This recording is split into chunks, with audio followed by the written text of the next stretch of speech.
Sejam bem-vindos a mais um episódio do Investindo com Yuri. Aqui eu ensino o caminho para você investir com segurança e fazer seu dinheiro render mais.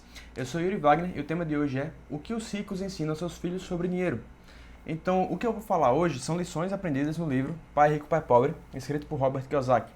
Esse livro aqui é um best-seller, certo? E onde Robert, o autor do livro, ele explica como foi a infância dele e fala porque ele percebeu a diferença entre como os ricos investem e como os ricos tratam o dinheiro e como os pobres tratam o dinheiro, certo? Então aqui, nesse vídeo hoje, eu vou trazer 6 lições do livro Pai Rico, Pai Pobre, tá legal? Dito isso, começar com a história de Robert. Robert tinha 2 pais, né? Isso que dá o nome do livro. O primeiro pai de Robert é seu pai biológico, que era um professor com PhD, e era muito respeitado, e o seu outro pai era o pai do seu amigo chamado Mike. Então o pai de Mike era um empreendedor, era um empresário na época. Os dois tinham mais ou menos a mesma condição social, mas o próprio pai de Robert Kiyosaki falava que o pai de Robert ia ser rico, enquanto ele não. Então por isso Robert começou a conversar mais com Mike e com o pai de Mike para saber o que é que o pai de Mike fazia, que até o próprio pai biológico de Robert dizia que ele ia ser mais rico do que ele, certo? Então, como eu falei, o pai de Robert Kiyosaki, ele era professor, tinha PhD, e acabou que quando ele chegou no final da sua vida, ele acabou deixando dívidas para toda a sua família, certo? Ao passo que o pai de Mike, quando veio falecer, ele tinha se tornado o homem mais rico do Havaí, e ele deixou milhões de dólares, não só para a própria família, mas também para instituições de caridade, tá legal? E por que um deles acabou rico e o outro não? Muito, segundo Robert, se dá a maneira como os dois enxergavam dinheiro. Para o pai biológico de Robert Kiyosaki, o dinheiro ele era a fonte de todo o mal. Já para o pai de Mike, seu amigo, o dinheiro era a fonte de mais liberdade. Aí você pensa, se o dinheiro para você é a fonte de todo o mal, e as pessoas ricas são pessoas gananciosas, que só enxergam dinheiro, que só pensam no próprio bem, você vai querer se tornar uma pessoa assim? Você vai querer ter isso que é a fonte de todo o mal? Com certeza não, né? Então, se você detesta uma coisa, se você odeia alguma coisa, você não vai querer ter dela, você não vai querer se aproximar a pessoas que tenham essa coisa.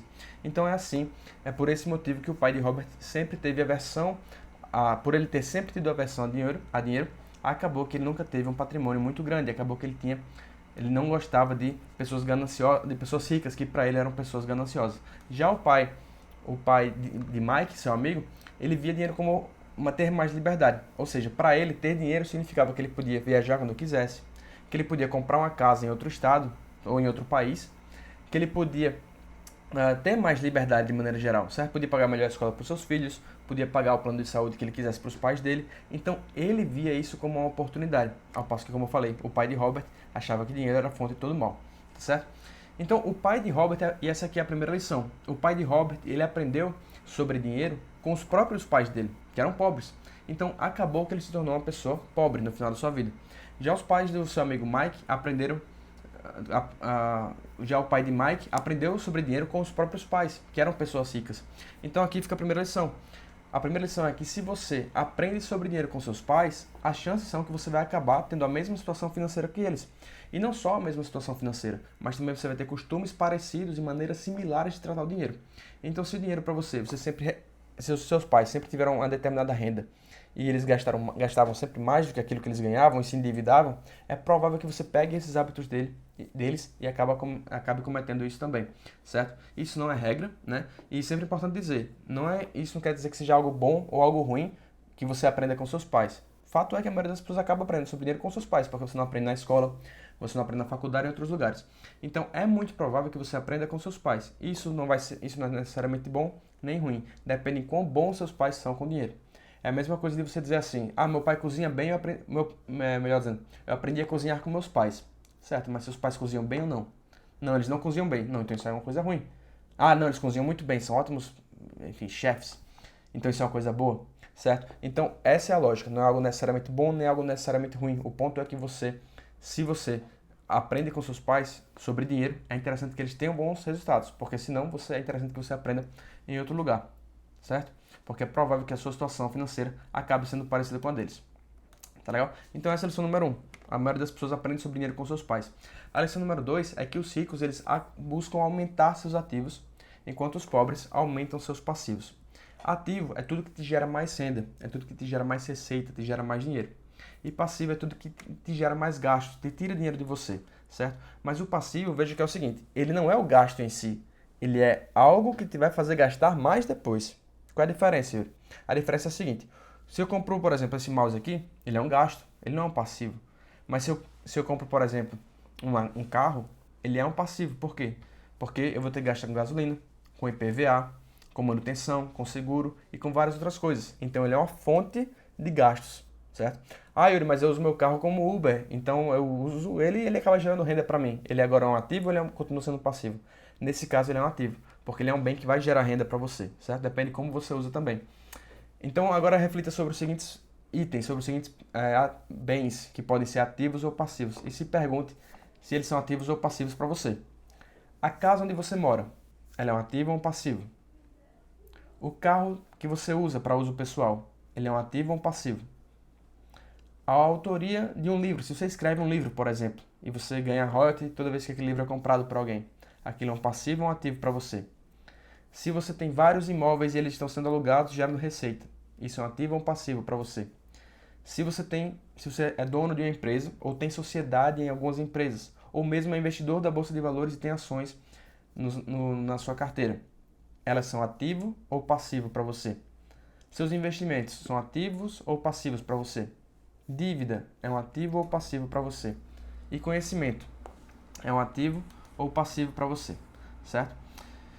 Então, beleza. Então, agora entendemos o que são ativos e passivos e é importante entender o seguinte, o que os ricos fazem é, eles recebem a renda deles, que são as entradas, são contas de dinheiro. Então, por exemplo, ele trabalha, como a maioria das pessoas, recebe uma renda que pode ser um salário, que pode ser um prolabore de uma empresa, que pode ser parte do lucro de algum produto que ele venda. Ele pega parte daquele valor ali e ele faz o quê? Ele joga para ativos, então ele compra ativos com aquele dinheiro. E aí ele vai e compra, por exemplo, imóveis que ele quer alugar, ele compra imóveis que têm o potencial de se valorizar, ele investe em ações, que é a menor parte de uma empresa, ele investe em empresas, investe em negócios, se torna sócio de negócios, certo? Ele compra outros bens que são capazes de gerar renda para ele. Tá? Então isso é o que uma pessoa rica faz. Ela tem a mesma, geralmente o rico ele tem a mesma fonte de renda principal da maioria das pessoas. É, pessoa que ainda não se tornou rica e vai se tornar. Ela tem o trabalho que gera renda, tem o prolabore da empresa dela, tem lucro de algum produto que ela vende. Mas a diferença é o que ela faz com esse dinheiro.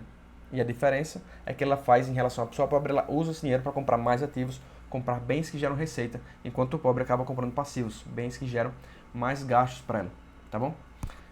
A terceira lição é que os ricos não trabalham por dinheiro. O dinheiro é quem trabalha para eles. Então, os ricos, eles percebem que cada dinheiro que eles guardam é mais um funcionário trabalhando para eles. Então, se eles pegam o dinheiro deles e investem, por exemplo, numa ação, aquele dinheiro valoriza, aquele dinheiro cresce, e é um dinheiro que está trabalhando paralelo ao que eles estão fazendo da vida.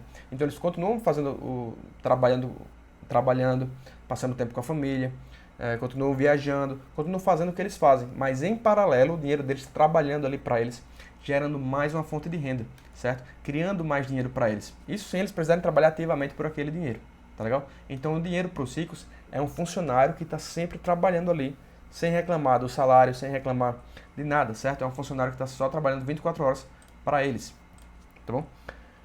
Enquanto isso, os pobres eles têm medo de perder dinheiro. Então eles não entendem como funciona o investimento, eles não entendem como funcionam os juros, eles preferem nem saber para ter quanto dinheiro eles têm, porque tem medo de perder dinheiro, tem medo daquilo desvalorizar, certo? E eles preferem utilizar o dinheiro deles para comprar coisas que muitas vezes eles não precisam. Então eles recebem o dinheiro deles e eles já usam para comprar uma televisão maior, já usam para comprar um celular mais novo, já usam para trocar de carro. E é isso que torna o pobre cada vez mais pobre, que ele não usa o dinheiro dele para gerar uma fonte de renda, para gerar um ativo para ele. Então os ricos acumulam ativos e os pobres acumulam passivos e gastos, certo? E aí, eu trago até dois exemplos interessantes. O primeiro foi de um aluno que eu postei hoje, inclusive no Stories, que ele recebeu R$ 80 de dividendos somente no dia de hoje, tá bom? Então, Yuri, R$ 80 de dividendo é muito, é pouco? Ele está no começo da jornada dele como investidor. Ele investe aproximadamente em um ano. Então, ele receber num mês R$ 80 é uma coisa muito positiva, né? Ele está começando agora. Como é que ele fez para receber isso, né? Talvez você esteja se perguntando. Ele simplesmente pegou parte da renda que ele tinha, renda principal dele, comprou ações com aquele dinheiro, comprou ações de empresas boas, pagadoras de dividendo, empresas sólidas, empresas que têm baixo endividamento, enfim, empresas que têm vários pontos vou deixar para outra aula para falar sobre eles, mas são as empresas que eu chamo de empresas VIP. Elas têm vantagens competitivas, indicadores excelentes e proventos consistentes. Então ele investiu nessas empresas e recebeu proventos, recebeu parte do lucro delas que foi distribuído para os acionistas. E ele, como acionista, comprou ações, a lei que qualquer pessoa pode comprar com menos de R$ 30, qualquer pessoa consegue se investir e se tornar sócio dessa empresa. Ele foi, colocou dinheiro lá, recebeu parte do lucro da empresa, ele fez o quê? Reinvestiu comprando mais ativos. Então, conforme ele vai fazendo, ele vai criando uma carteira de ativos cada vez maior, e esse dinheiro, esse patrimônio que ele está criando, é justamente o que os ricos fazem. E esse dinheiro no futuro vai ser capaz de gerar renda passiva para ele, vai gerar lucro para ele, né? Renda, proventos para ele, que sejam capazes de pagar os gastos dele. E ele alcança a liberdade financeira. Mas hoje ele está começando, está só recebendo R$ 80 no mês. Para muitas pessoas isso é muito pouco, para outras pessoas isso é muito. Mas o ponto é, ele começou na realidade dele. Ele começou há pouco tempo e ele já está colhendo esses resultados. Imagina quanto ele não vai receber daqui a 2 anos, daqui a 3 anos, daqui a 5 anos, daqui a 10 anos. Especialmente se ele aumenta o valor que ele está colocando para gerar mais ativos. Se ele usa mais o dinheiro dele para gerar mais ativos. Então, enquanto outras pessoas estão gastando dinheiro comprando o iPhone que acabou de sair, que estão comprando o tênis que acabou de sair, estão comprando uma TV um pouco maior, apesar de que a TV nova, a TV delas funciona perfeitamente, né? E nada de certo, nada de errado com isso, como eu estou falando, mas como os ricos pensam primeiro eu vou me pagar, primeiro eu vou separar dinheiro para investir e depois eu vou gastar o que sobrar. E não gastar e depois tentar guardar ou tentar investir o que sobra, certo? Outro exemplo é de uma aluna que estava endividada e ela participou do treinamento, fez o treinamento comigo, né? Participou da mentoria Método Proventos Investir. E o que mudou para ela foi que ela acabou com a dívida de menos 23 mil reais e hoje tem investido mais de 34 mil reais. Ou seja, ela foi de ter um enorme passivo, que é uma dívida, que ele está cobrando os juros dela e tirando mais dinheiro dela, para ter um enorme ativo, que são mais de 34 mil reais investidos, isso tudo em apenas 3 meses, certo? Então, ela deixou de ter um ativo, ela percebeu isso, que era um passivo que ela tinha, ela deixou de ter aquele passivo e passou a criar um ativo com aquele dinheiro, tá bom?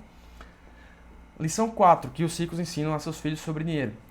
No começo da carreira, os ricos buscam trabalhar para aprender, enquanto que os pobres buscam trabalhar pelo dinheiro. E aqui é importante entender a diferença que, quando eu falo de rico e pobre, o pobre, nesse caso que Robert Kiyosaki usa no conceito do livro dele, ele fala pobre também é classe média. Por que ele fala isso? Para ser ofensivo de qualquer maneira? Não. Ele fala simplesmente porque fica mais fácil de você entender, fica mais didático se ele separar em duas classificações. Ele não colocar, por exemplo, tem o rico, tem classe média alta, classe média baixa. Não, ele coloca tem rico e pobre. Tem uma pessoa que é muito rica e quem não é o que ele chama de pobre, certo? Mas entenda que também o que ele chama de pobre também é classe média. Tá bom? Então vamos lá, a quarta lição é que os ricos, no começo da carreira, eles trabalham para aprender, enquanto que o pobre trabalha pelo dinheiro. Então os ricos orientam que seus filhos trabalhem em lugares onde eles possam desenvolver habilidades de oratória, habilidades de vendas, habilidades de marketing, de liderança, de gestão e várias outras. Por quê? Porque essas habilidades são importantes se eles quiserem ter uma empresa no futuro, se eles quiserem liderar pessoas, ter um cargo de liderança, se eles quiserem palestrar, se eles quiserem dar treinamento, se eles quiserem até conversar com qualquer pessoa, vender qualquer produto, né? Nós estamos sempre vendendo. Se a gente não vende alguma coisa, a gente acaba vendendo nosso tempo. Então, ter essa habilidade de vendas, de marketing, de oratória, de liderança, de gestão, são cruciais. E muita gente acaba deixando esse lado porque pensa apenas em, vou ganhar dinheiro o mais rápido possível e tá tudo bem, né? Só quero ganhar meu dinheiro e tchau. Então, dá um exemplo comigo. Eu percebi que no começo da minha faculdade, quando eu comecei a faculdade, em 2013, muita gente procurava estágio logo de cara, o estágio que pagava mais. Não o estágio que a pessoa aprendia mais. E qual é o problema? A pessoa entrava no estágio muitas vezes que o trabalho dela era apenas para encher planilha, né? Eu fazia engenharia civil, então você imagina que para a pessoa que tem a oportunidade de aprender, fazer um estágio, de aprender, para aprender certos conceitos de engenharia civil, seria muito mais útil do que se ela tivesse preenchendo uma planilha para uma empresa. E tem pessoas que procuraram o estágio que é só para encher planilha, onde elas não aprendiam simplesmente nada, porque pagava melhor do que outros estágios onde elas iam aprender muito mais, certo?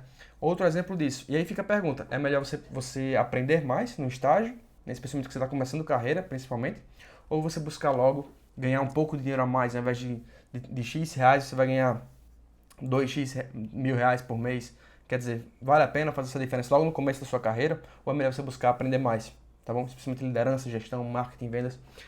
Outro ponto interessante é que, comigo pelo menos, teve uma empresa júnior, né? Não sei se se de repente alguém está cursando universidade e conhece já esse conceito de empresa júnior, mas basicamente a empresa júnior uma empresa da própria universidade, da próprio curso, que a pessoa trabalha sem ter uma remuneração, mas são os trabalhos que a pessoa mais aprende. Então eu, por exemplo, participei da empresa júnior da minha universidade e foi um dos locais que eu mais aprendi na minha vida. Por quê? Porque lá eu aprendi sobre gestão de pessoas, lá eu aprendi sobre inteligência emocional, lá eu aprendi sobre oratória, lá eu aprendi sobre vendas, lá eu tive vários conhecimentos, vários aprendizados que eu não teria se eu não tivesse participado de lá. Então hoje eu não estaria aqui gravando esse vídeo se eu não tivesse participado da empresa júnior, trabalhando mais de 20 horas por semana de graça. Por quê? Porque lá, fazendo esse trabalho, ainda que sem ser remunerado, eu aprendi a lidar com vários clientes de empresas milionárias, eu aprendi a vender produtos para esses clientes, eu aprendi a dar oratória, dar treinamentos para meus colegas e até para clientes também já dei treinamentos.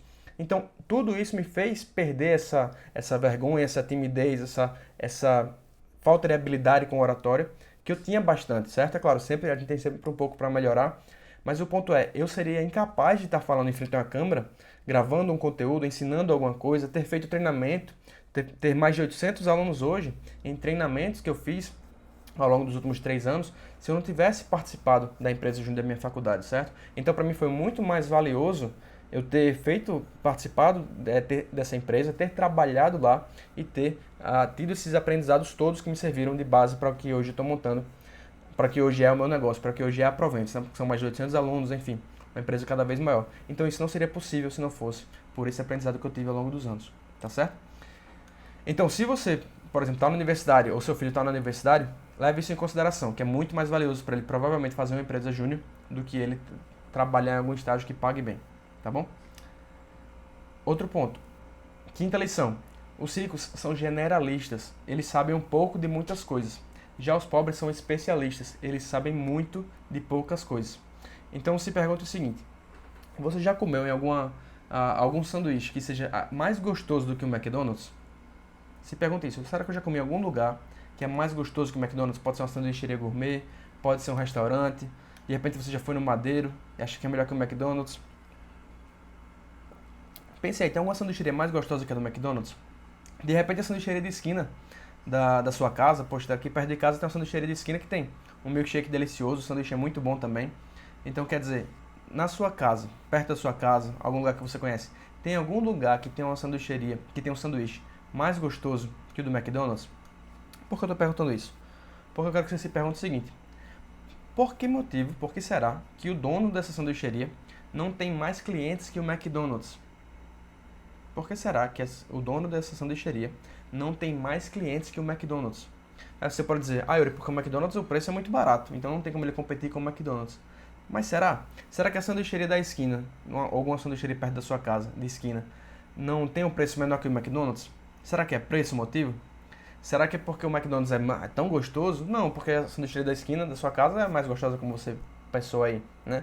Por que será que o McDonald's tem esse poder e outras empresas não? E outros negócios não? Né? Não tem tantos clientes quanto o McDonald's.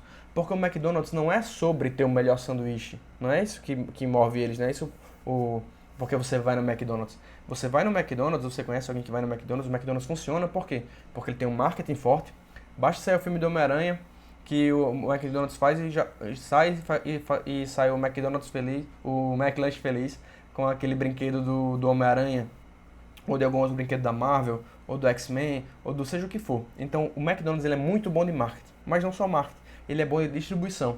Eu estou falando aqui McDonald's para um vídeo que vai ser visto por pessoas de todo o Brasil, e aí você se pergunta, e eu sei que você sabe o que é um McDonald's. Eu sei que provavelmente tem um McDonald's perto da sua casa. Nem que fique a 15 minutos de carro da sua casa, mas é perto, né? É diferente de eu falar que o melhor sanduícheria do Brasil fica em São Paulo, por exemplo, a sanduícheria X. E aí, mas como é que eu, que estou em outro estado, tenho que bater em São Paulo para provar? Então a distribuição é muito pior dessa sanduícheria do que a do McDonald's. O McDonald's é muito mais acessível, muito mais próximo de você. O McDonald's tem mais liderança, então eles têm cargos definidos, eles têm processos definidos. O McDonald's tem processos também, que é outra vantagem do McDonald's. O McDonald's tem força da marca. Então você vê o McDonald's, você sabe mais ou menos o que espera daquilo ali. Você sabe que tem um sundae que custa tanto. Você sabe que tem um milkshake que é de tal tipo, tais sabores. Você sabe que você vai pedir um Big Mac e vai ter um Big Mac ali, certo? Então tem essa previsibilidade, essa vantagem, essa força de vantagem competitiva que a marca do McDonald's traz, certo?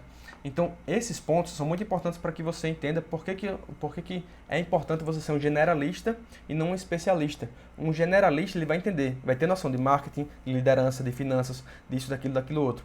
E ele é capaz de saber se algum funcionário dele, de contratar pessoas que sejam melhores do que ele naquilo. Ele é capaz de contratar uma pessoa que seja melhor de liderança de pessoas que ele, de liderar pessoas que ele. Ele é capaz de contratar uma pessoa que seja melhor de marketing que ele, uma pessoa que seja melhor de distribuição do que ele. E aí ele é capaz de montar um negócio muito mais estruturado, muito mais próspero, certo? Então, quando você é generalista, você cria você tem vários conhecimentos, enquanto que um especialista, ele tem um conhecimento muito aprofundado de um tópico específico, e ele não entende de vários outros tópicos que são muito importantes também para que o negócio dele tenha sucesso, tá bom? Deixa eu ver o que mais. Esse aqui é o quinto ponto. Sexta lição.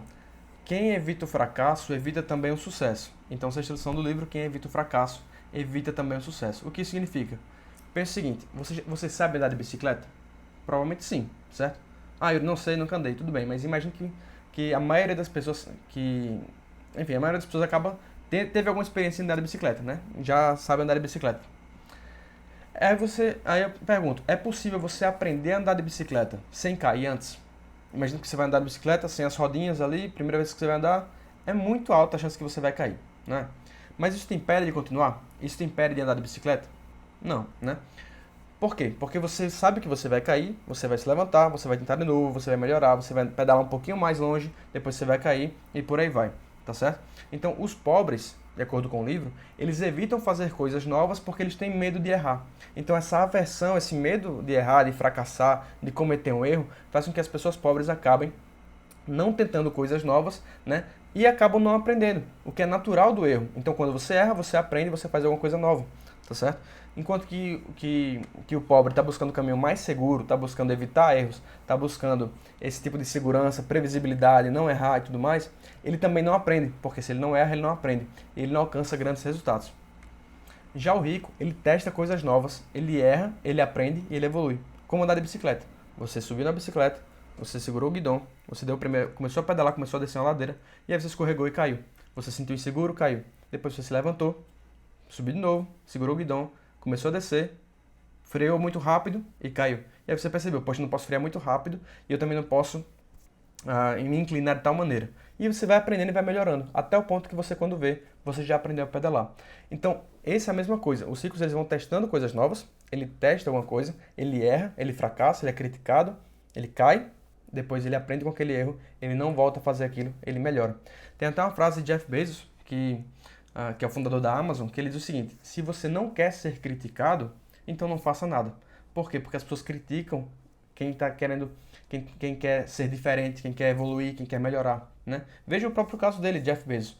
Então, ele é muito criticado, por quê? Porque ele é tão rico, ele deveria doar mais, mas as pessoas não vão atrás de saber as ações filantrópicas que ele faz, não vão atrás de saber o desenvolvimento que foi gerado pelas empresas dele, não vão atrás de saber o avanço que aconteceu graças a negócios como a Amazon, o Kindle, quanto praticidade traz você ter um Kindle com você para você ler um livro, né? Você ter um Echo Dot para você poder usar na sua casa.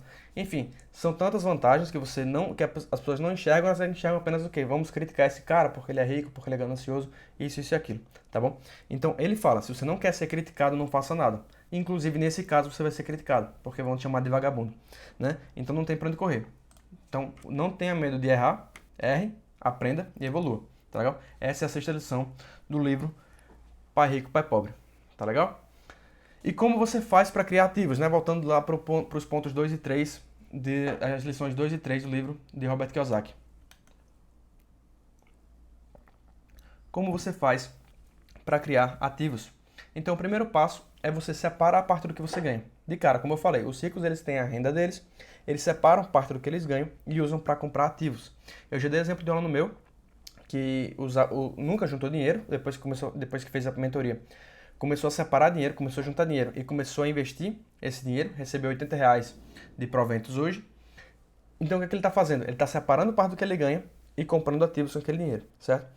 Esse é o segundo passo. Invista todos os meses. Então todo mês você separa parte do seu dinheiro e você investe esse dinheiro em ações, que é a menor parte da empresa, que é a maneira mais prática de você investir no negócio. Você investe em fundos imobiliários, por exemplo, que é a maneira mais prática de você ser proprietário de imóveis, certo? Você ser cotista de imóveis, você ter parte do seu dinheiro aplicado em imóveis, ou até mesmo em renda fixa. Então, outra opção também, se você tem um perfil mais conservador, você também pode colocar seu dinheiro em renda fixa, colocar ele em tesouro, colocar ele num LCI, um CDB, um LCA, certo? Então, tem opções para todo tipo de investidor. O importante é separar parte do seu dinheiro e aplicar esse dinheiro para para criar ativos para você, tá bom? E o último passo é você receber proventos dos seus investimentos e reinvestir. Então você recebe proventos desses ativos que você criou e você reinveste eles comprando novos ativos. E aí você faz como esse aluno fez, né? Ele recebeu R$ 80 de proventos, ele já reinvestiu novamente e aumentou os ativos que ele tem. Quanto mais ativos ele possui, mais renda ele vai receber desses ativos, maior o patrimônio dele, maior a segurança, a tranquilidade que ele vai ter e a maior liberdade que ele vai ter, como ensina o pai de Mike, né? O pai rico do livro Pai Rico, Pai Pobre, certo? Então, quanto maior o patrimônio dele, mais liberdade ele tem, tá certo? Então, pessoal, foi isso por hoje. Obrigado por participarem quem está ao vivo aí participando da live. Obrigado quem assistiu aqui no YouTube. E é isso. Nós nos vemos na quinta-feira, às 20h30. Não, nós nos vemos na terça-feira agora, às 20h30, para a próxima live, tá bom? Tchau, tchau.